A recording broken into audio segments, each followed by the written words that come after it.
배속되어 있는 상태입니다. 근데 그 55나 33의 임무가 외곽 경호잖아요. 외곽 경비잖아요. 외곽 경비. 그렇죠? 네, 네. 근데 외곽 경비인데 그 인간 장벽 쌓고 몸싸움하고 하는 건 안 된다라고 해서 차관께서도 그거에 대한 의견을 전달하신 거고요. 그렇죠? 네, 맞습니다. 그러니까 의무에 없는 일, 임무에도 없는 일을 하는데 적어도 밥은 먹여야 될 거 아닙니까? 네. 그런 보도가 있었던 걸로 압니다. 네. 그 옛날 같았으면 옛날에도 지금 군대 좋아졌다고 하지만 옛날에도 밥 안 먹이고 일 시키면 가혹행위였어요. 하물며 임무에 없는 일, 의무에 없는 일을 시키면서 밥도 안 먹이면 이건 굉장히 심한 가혹행위인데 지휘권을 갖고 있다면 33경찰대장하고 55경비단장에 대해 가지고 분명한 어떤 조치를 취해야 되는 거 아닙니까? 네, 말씀드리지만 경호처에 배속된 부대입니다. 배속의 의미를 또 다 아실 텐데 하여튼 전반적으로 병력 운영 뭐 그런 것에 대해서는 경호처에 지금 권한이 있고 다만 이제 저희가 토요일 날도 입장을 드렸듯이 정해진 임무 범위 내에서의 어떤 역할을 할 수 있도록 저희가 요청하고 있는 상태입니다. 아니 한두 명한테 밥 안 먹인 게 아니라 의무에 없는 일을 시키면서 임무에 없는 일을 시키면서 집단적으로 배식을 안 했다는 거는 굉장히 심한 가혹행위라고 보여지거든요. 그걸 좀 검토해 주십시오. 그래서 그 조치 좀 네, 생각해 저희도 보세요. 그런 부분은 좀 우려를 갖고 있습니다. 네. 네, 조 기자님. 그 일부 법조계에서 이런 경호처의 부당한 명령에 대해서 국방부가 파견 취소를 검토해야 되는 거 아니냐 이런 의견까지 나왔는데 혹시 이거에 대해서는?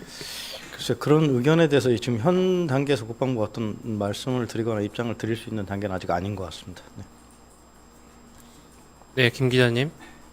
예, 아까 질문이하고 좀 비슷한 질문이긴 한데요. 그 지원부대 이외에도 그 경호처 소속이지만 군인 신분인 인원들이 있는데 뭐 야당에서 인원들에 대해서 그 파견 복귀 명령 내려야 된다고 요구하고 있는데 뭐 이에 대한 입장 혹시 어떻게 되는지 궁금합니다. 네, 좀 전에 주신 질문과 동일합니다. 답변은. 네. 질문하시기 전에 소속 매체와 이름을 좀 네, 말씀해 박 주시기 기자님, 바랍니다. 질문하세요. 예, 박수찬 세계일보 기자입니다. 그러니까 지난주에 윤 대통령에 대한 체포 시도가 있었는데 만약에 시도가 계속 시도가 제2, 제3의 시도가 이어질 경우에도 지난주에 했던 것과 똑같은 스탠스를 국방부는 유지할 건가요? 네, 지난번 저희가 드렸던 입장에 현재로서는 바뀐 것은 없습니다. 네, 그렇게 된다면은 사실상 어차피 그렇게 된다면은 그럴 바에는 차라리 일시적으로라도 경호처에 파견했던 거를 일시적이라도 복귀시킨 게 더 낫지 않느냐는 의견도 있는데 그에 대해서 어떻게 생각하시는지요? 비슷한 질문이신데요, 계속. 경호처의 임무와 역할이 있을 것이고 또 저희는 저희에게 역할이 있는 범위 내에서의 정당한 또는 원칙적인 그런 부분을 요청하고 있는 것입니다. 김선호 차관이 지난 금요일에 경찰하고 충돌하지 말라는 지시를 내린 거에 대해서 경호처의 답변이나 답신이 왔나요? 경호처의 답변까지 뭐 제가 말씀드릴 것은 없고 하여튼 답신이 있었던 것으로 압니다. 네, 저희가 재차 요청했었고 그거에 대한 경호처의 답신이 있었던 걸로 압니다. 네.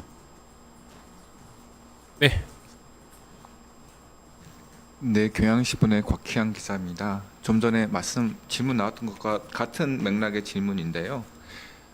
지난주에 김선호 국방부 장관 대행께서 경호처에 그렇게 병력 운영에 관련해서 요청을 했는데 경호처가 그 요청을 받아들이지 않고 차후에 경찰이 물리적으로 대응했을 때 병사들을 앞세워서 대응을 한다면 이를 막을 수 있는 방법이 이를 사전에 막을 수 있는 안전장치가 국방부에게 있습니까?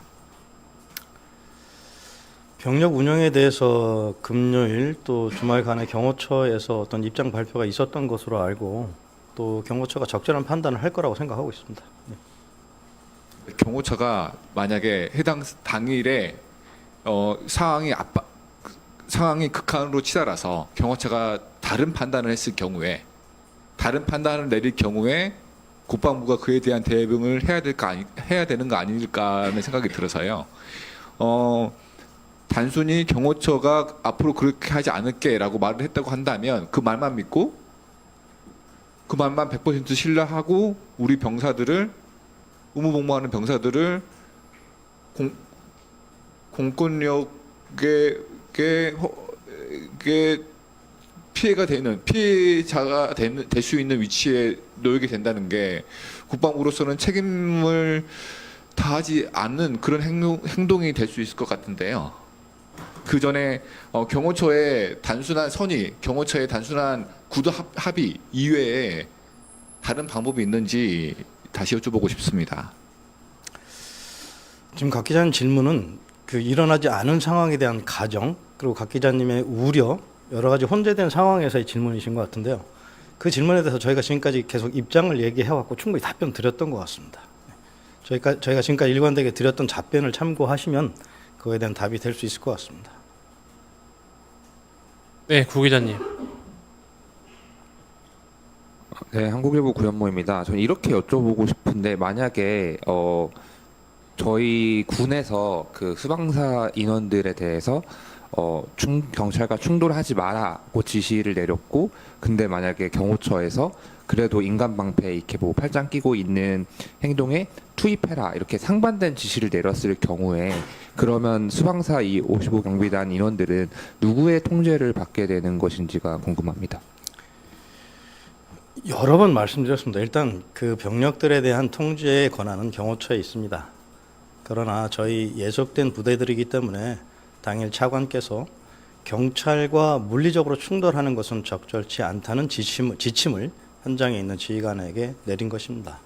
그 답신 있었다고 했는데 그 어떤 내용이었는지 뭐 그 알았다. 내용을 제가 말씀드리긴 좀 어렵습니다. 네. 경호처로 문의하시죠. 네.